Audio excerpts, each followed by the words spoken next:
All right.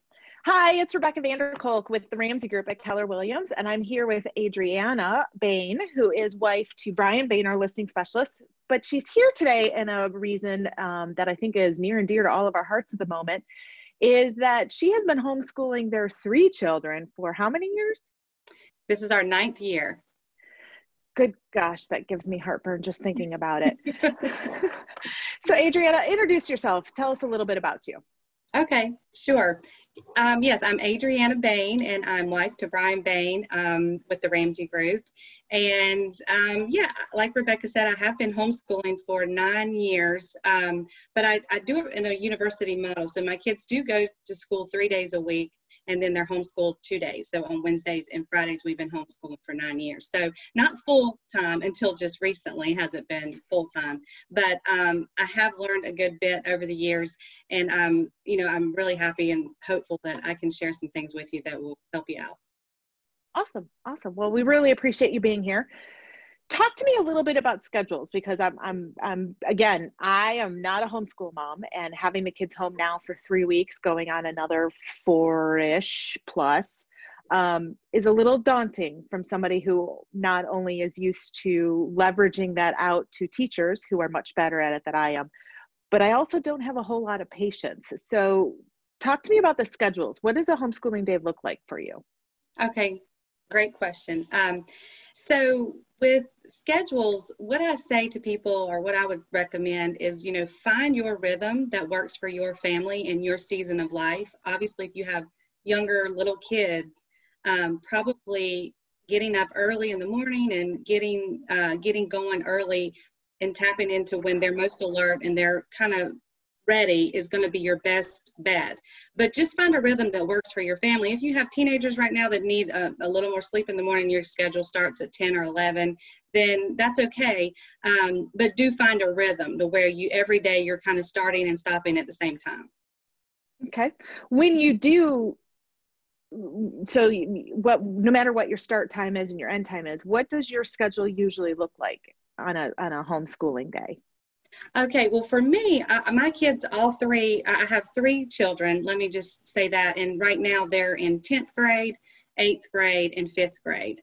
So you have an elementary, middle school, and high schooler? Yes, that's okay. Exactly right. So it looks a little different for each child, but at one point in this model of homeschooling, I did have 3 K through 5. So I was doing an elementary model for all 3. So I can speak to that a little bit. But so as far as the schedule goes right now with my older 2, I have them show me their schedule of what they're going to do first and have them check in with me throughout the day. But then I'll send them off. They can go in their room. They move throughout the house. Sometimes they do reading in a fun spot. We have a cozy couch. And so if you want to go on the couch and read, fine. Out on the front porch. My one son loves to be outside. So they kind of do their own thing in middle and high school. And I just check in to make sure they're on task. And we don't allow, their phones in their rooms or technology until all school is done. With my elementary, Mia, who is in 5th grade, I do spend that time with her. So I try to take my phone and put it away and put away my to-dos while I'm working with her. She has become more independent, though, that she's in 5th grade. But I would say if you have a K through 2nd grader, you may need to spend that 2 hours block, like 2 hours a day, to just be really focused with that student.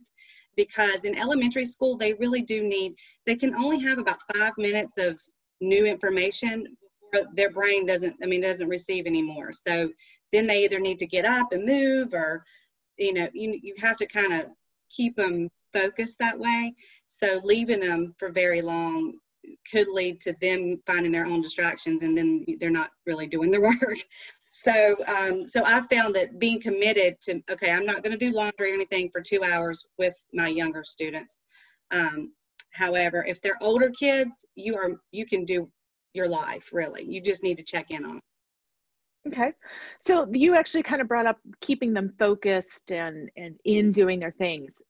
How do you achieve that? Because I know I'm struggling with, no, you need to sit down and do your homework. You need to do your schoolwork. And they're like, but no, there's the PlayStation and I'd rather go outside and ride my bike, and et cetera, et cetera, et cetera. That's a great question, Rebecca, because being at home, regardless of how long you've been homeschooling or not or whatever, it's home. And so a lot of times, you know, that's their comfort place. That is where kids play and they do all the fun things. So making it now school is like, wait a minute. So I usually have a meeting with my kids in the morning. And for many years, we had like a praise and worship time. I don't know, you know, or just a time where we come together, we talk, they share what's on their heart. We just kind of have that time. And then it's very emphasize what my expectations are as the teacher, because when they're home, I'm the teacher, so they know that. So I think letting them know that up front helps them know. And then incentives. Hey, if you can give me an hour and we can really get focused, then we'll go outside. Or then, you know, when we get everything done, then we can do whatever it is your family does. If it's, hey, we'll have a little bit of time playing Mario Kart or whatever it is, but don't let those things come in before you get the hard stuff done. So that's kind of how we work it. Okay. So you've been doing this for 9 years. So I'm going to make the assumption that your kids are kind of in a rhythm. I mean, they're 9 years practiced into kind of this rhythm. Let's rewind the tape a little bit back to when you first started this.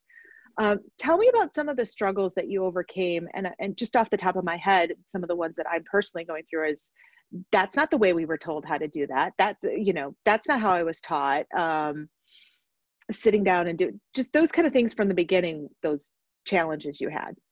Yeah, that's a great question, Rebecca, because that is very hard, especially for a lot of you who are working with another teacher, which I am too. My kids go to school and are homeschooled, and a lot of you are now the teacher, but you weren't.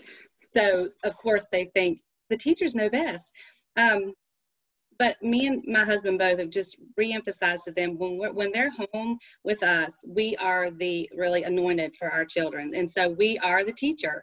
And so we, you know, I say this when I go in and I sub in a class too, that it's very important for you to maintain respect for different types of whoever's bringing you the lesson. So if you had a sub in your class, you wouldn't say to them, well, Miss So-and-so does it this way. You would respect the way that they're teaching you. Be open to their, well, you know, Miss So-and-so says this, and listen to what they're saying. I don't think we should come down and say, well, no, you're doing it this way. But I've always just said, I'm the teacher, and I'm going to help you get through this. And we're going to work together with respect. And I'm going to listen to you, but you're also going to respect me in that process. And just, you know, if you need to get questions answered ahead of time on how to do the problem, I would, so that you do look like you know what you're doing, because just like in anything, you want to be prepared. So if you're not prepared, your kids are going to pick up on that real fast. So I usually print their home study checklist ahead of time and go through it briefly, make sure I'm like, if they're reading a certain book or they're reading things, go ahead and do it the night before real quickly, so that you come prepared too, because they'll get you. And I think it's important as moms that we do come prepared. So, and I'm going to specifically the new math, you know, the way that they're teaching math with the core values and stuff like that is very different from the way I learned math. What resources do you have or have you used in the past to figure those things out when they're bringing stuff to you that you're like, algebra was 23 years ago. I don't remember how I solve for X. What resources have you used that have been very helpful for you? That is a great question. So a couple of things. We learned in our family real early on that my husband is actually better at math. So you may even find in your family dynamic that this responsibility doesn't have to fall just on the mom. You could figure out if your husband's really good at math or the wife's really good at math, save math and do that when dad's got time in the evenings, and say, oh, later today you get to do math with dad because he's better at math or he's better at whatever.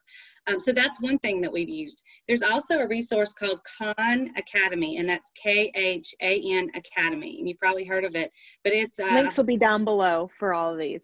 Yes, and it's a free resource where you can click on a tutorial where there's somebody standing up there teaching you the exact strategies on all this new math that we did not learn. So we've used that as a resource to help us understand it.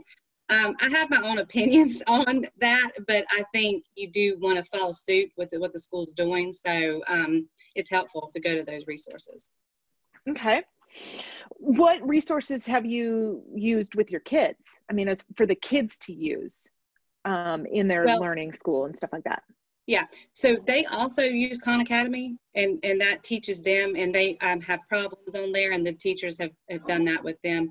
I mostly, I have a curriculum that I'm given through Hope Academy, so I follow that curriculum.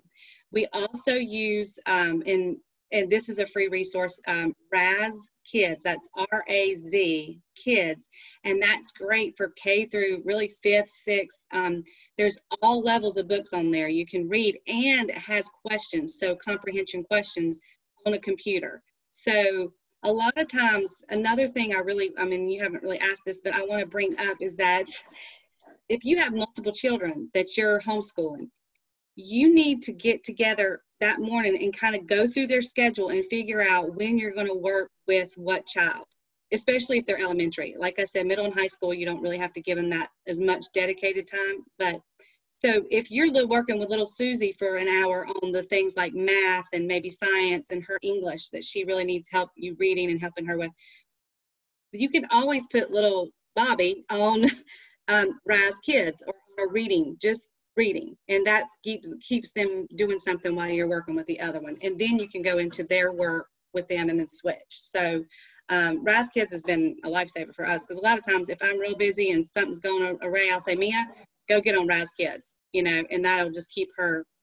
settled for a while, doing something engaging. So does that help? So I know you have 2 older boys, and I hear amongst a lot of my friends, especially in the middle school kind of age range, books for boys that keep them engaged. Do you have any suggestions? That's a great one. That's been a challenge in our family, because one beautiful thing about homeschool is learning your kid and learning how they learn. And it's amazing to me that God gave me 3 very different learners. So one other tip, and I'll answer that question for you, is that learning how they learn and learning. So one of my kids needs a lot of stimulation. And so even having music on in the background, like classical music or something, makes them learn better. Whereas another one of my children, like, I need complete silence, and just the distractions of other kids in the house drives them crazy. So to say all that, they like to read different things. One of them likes to read things that are more real, like missionary stories. So we have like Kisses from Katie and real books that I've read about missionaries that he loves. So we just give him a lot of the books that we've read about that, and he really loves. My other child likes more mystery and stimulating things that get your attention right from the beginning, because if the first few pages are boring, then he's not into it. So what's he reading now, Brian? Or I forget what Nolan's reading right now, but they are given books through their school too that they have to read. So I don't have a lot of, I don't have to pick out those books. The school gives them those books. Okay, awesome. So what tips would you give those of us that are entering this not by choice and are struggling? What would you offer? So that's a great question. And another thing is that I didn't, when I started this process of the University Model School and homeschooling my kids, it was also not really by choice. It was not something that me and my husband ever said, oh, we're going to homeschool. We were led into this situation and then went to an open house, and then it was made very clear to us that this is the model of school that we were to do. So I kind of went into it kicking and screaming, like, I'm not good at this. I would never homeschool, And I have found that, you become equipped, and you are equipped more than you give yourself credit for. And yes, teachers are valuable resources, and they are there for us right now, but we can do it. But in the beginning, what I would say that some of the lessons I learned, first I said, find your rhythm. But in the very beginning, I was very like drill sergeant, like, get up, do this, I just found myself being so rigid, and I was losing the moments like where I could just laugh with my children, or let's have breakfast, let's take a breath. I felt so stressed about, I got to get it done. And really, it's fluid. And if you kind of find a rhythm and you wake up and you have a moment with your kids, invite them into conversations and into your day, that no matter what, like, you're going to have good and bad days. All of us are. Even now that I've been doing it 9 years, we have days of great conversation, good days, and days that go completely haywire. But I think the biggest thing I've learned is just, if you don't get it all done, it's okay. Like, take a breath, go outside, go in your closet, get a moment as a mom, because they feed off of you. So if you're tense, they're going to be tense. So take a moment. Tomorrow's a new day. And just always remember that, because that's always helped me. And in the beginning, I was just, let's go. We got to get this done. So that was a great thing. What things do you do to recharge yourself and put yourself so that you're able to give that kind of energy to your kids in this time? So I make sure I get plenty of rest. A lot of people get up really early and things like that. I try to do things the night before if I can. And I am adamant about, if I get good rest, I'm a much better person in general. And if my kids are just, I just feel like that, I either go outside, I go for a walk. I can easily say to them, hey, mom needs a minute. And you guys go to your rooms, you read, you can draw, you can color. I don't care what you do besides getting on technology, because we won't have been done at that point with homeschool. But I need a minute, and I might go for a walk or whatever that is, and just take a minute for myself. So don't be afraid to do that. And if you need to take a day, I mean, we've taken days where we're like, today has gone completely upside down. And a lot of times on our homeschooling days, it seems like the washer goes out or the dog throws up, or everything possible that could happen happens in the midst of you trying to get one thing done. You know, you will find that I'm just trying to get science done and I can't, everything's going crazy. Just take a breath. You need to start over the next day. It's a new day. And sometimes your children they're not in the mood to do that subject at that time. And you kind of have to go, okay, let's recharge, let's regroup. What can we do? And do that. One other tip I want to share is that do the hard subject for your child first. So if your kid really hates math, I would recommend doing that first. Just get it done, and then it's behind them. They don't have to worry about it. And then the things that they love, you know, my kids loved interdisciplinary, which was more of a social studies, looking online, learning things outside of the norm. That was the last thing. So that was exciting for them. It was the reward to get through all the hard stuff, to get to the fun stuff that they like. Yes. And one of mine loves math. One of them hates it. They think it's boring. So they do it, you know, we try to get that done first. Don't leave it to do at the end of the day, you know. So in this time of uncertainty, we're at home with the kids, we're locked in the house, spending more time together as a family that we probably ever have, whether we enjoy it or not. What is one piece of advice that you would offer in this time about anything? That's a great question. My advice would be, take time to enjoy the moments with your kids, the small moments. And yes, it can be hard and frustrating. But I believe we've been given this time as a season to look for the gold in each day. With your kids home all the time, you're going to get to know them even more at a deeper level, how they learn, what's on their heart, open conversations with them, and just soak in those moments where the slowdown is just, it really is kind of a golden time. And play some games at night, or if you get to watch a movie more than once a week now, because you don't have to get up as early, then snuggle up on the couch and watch a movie. Like, take this time and hold on to it, because I think it's a precious time. I really do. I completely agree. Adriana, thank you so much for taking this time with us. I really appreciate it. Hopefully, I have faith that this is going to help some parents who are at home and are really, truly struggling through this, because it's something that's over and above than I think a lot of us expected to ever have to do. Some of us are born teachers and other ones are not. And I completely respect those that choose to give their life to teaching, and that's their passion and what God's gifted them to do. I know I am not one. So some of us are really being challenged, and I applaud all of you that do it by choice and by passion. And all these tips are just amazing. Thank you so much. You're welcome. You're welcome. Thank you guys so much. Find your rhythm. Give yourself just give yourself space, and you can do this, and this time can be really sweet. So thank Awesome. you. Again, thank you. Again, it's Rebecca with the Ramsey Group at Keller Williams. Stay safe. Wash your hands. Yes. Bye.